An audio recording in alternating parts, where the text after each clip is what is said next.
இந்த உடன்படிக்கையை நாம் கரெக்டா ஃபாலோ பண்றோமா? இன்னைக்கும் அப்படித்தான். நமக்கு நாமே சிலர் அப்படி லைட்டா சொல்லி கொடுத்துட்டு போயிடுறாங்க.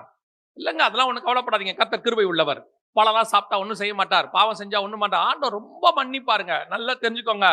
மன்னிக்கிற தேவன் தான், கிருபை உள்ளவர் தான். அவருக்கு இன்னொரு பார்ட்டும் இருக்கு, இன்னொரு பகுதியும் இருக்கு. அவர் நீதியுள்ள நியாயாதிபதியாய் இருக்கிறார். இன்னொரு பார்ட் இருக்கு, எரிச்சல் உள்ள தேவனாக இருக்கிறார். நீங்க இயேசுநாதரை வெறும் கிருபை உள்ளவரா தானே பாக்குறீங்க, அன்புள்ளவரா தானே பாக்குறீங்க. டோட்டல் பைபிள்ல பாருங்க, பரலோகமும் சரி, வானமும் சரி, பூமியும் சரி, எதுக்கு பயப்படுவாங்கன்னு கேட்டீங்கன்னா இயேசு கிறிஸ்துவின் கோபத்திற்கு. நீங்க பழைய ஏற்பாட்டில் வாசிச்சு பாருங்க, சங்கீதம் சொல்லும், வழியிலே நீங்கள் அழியாமலும் இருக்கும்படிக்கு குமாரன் கோபம் கொள்ளாமலும் வழியிலே நீங்கள் அழியாமல் இருக்கும்படிக்கு அவரை என்ன செய்யுங்க, முத்தம் செய்யுங்கள். அப்படின்னா குமாரன் கோபம் எப்படிப்பட்டதுன்னு பாருங்க. புதிய ஏற்பாடு சொல்லுது, வெளிப்படுத்தின விசேஷம் 6ஆம் அதிகாரத்துல 15-16 வசனம் சொல்லுது, கண்மலைகளையும் பர்வதங்களையும் நோக்கி நீங்கள் எங்கள் மேல் விழுந்து சிங்காசனத்தின் மேல் வீற்றிருக்கிறவருடைய முகத்திற்கும் ஆட்டுக்குட்டியானவருடைய கோபத்திற்கும் எங்களை மறைத்துக் கொள்ளுங்கள். 6:16 இருக்குது. அப்படின்னா புதிய ஏற்பாடு பழைய ஏற்பாடு ரெண்டுத்திலையும் யார் பயப்படுறதுன்னா குமாரனின் கோபம், இயேசு கிறிஸ்துவோடைய கோபம். நீங்க அவர் ரொம்ப சாஃப்டா நினைச்சிட்டு இருக்கிறீங்க, கிருபை உள்ளவர் தான் இப்போ.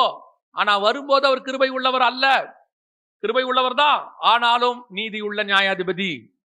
அவருடைய கோபம் பற்றி எரிய போகிறது என்று வேதம் சொல்லுகிறது. அப்ப நாம அவரை சந்திக்க ஆயத்தப்பட்டிருக்கிறோமா? இன்னைக்கு அவருடைய உடன்படிக்கையில நிக்கிறோமா? அல்லது அவருக்கு முன்பாக நிற்கக்கூடியதான ஒரு நிலைமை இல்லையே. உங்களுக்கு நான் உண்மையை சொல்றேன், நீங்க பாருங்க, கர்த்தருக்கு பிரியமில்லாத காரியத்தை செஞ்சுட்டீங்கன்னா சபைக்கு வந்துருவீங்க. ஆனா சபையில கம்யூனியன் கொடுக்கும்போது உங்களுக்கு எடுக்கிறதுக்கு உங்களை அறியாமலே ஒரு அச்சம் உங்களுக்குள்ள இருக்கும் இல்லையா?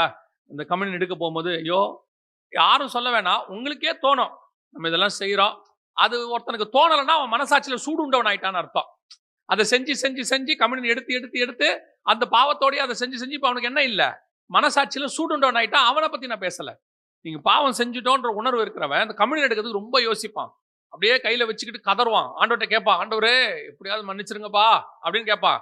ஒரு கம்யூனியன் எடுக்கிறதுக்கே நம்மளால போய் அந்த கம்யூனியனுக்கு முன்னாடி நிக்கிறதுக்கே இவ்வளவு பதபதைக்கிறோமே, எப்படி தேவனுக்கு முன்னாடி நிப்பீங்க? அவர் வரும்போது எப்படி நிப்பீங்க? அதான் ஆதாமால் நிக்க முடியல, ஓடி ஒளிஞ்சிடறான்.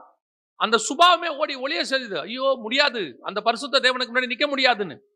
அப்படி இருக்கும் பொழுது இயேசு கிறிஸ்து மீண்டும் வரப்போகிறார். வரும்பொழுது உங்களை பார்த்தா கூப்பிடத்தான் போறாரு. அவர் அப்படித்தான் வசனம் சொல்லுது, கிறிஸ்துவுக்குள் மரித்தவர்கள் முதலாவது எழுந்திருப்பார்கள், பின் உயிரோடு இருக்கிற நாமும் போக போறோம். ஆனால் அவரை சந்திக்கிற இடத்துல இருக்கிறோமா, ஓடி ஒளியிற கூட்டத்துல இருக்கிறோமா? அதுக்கப்புறம் கர்த்தர் விரட்டி விட்டுருவாரு.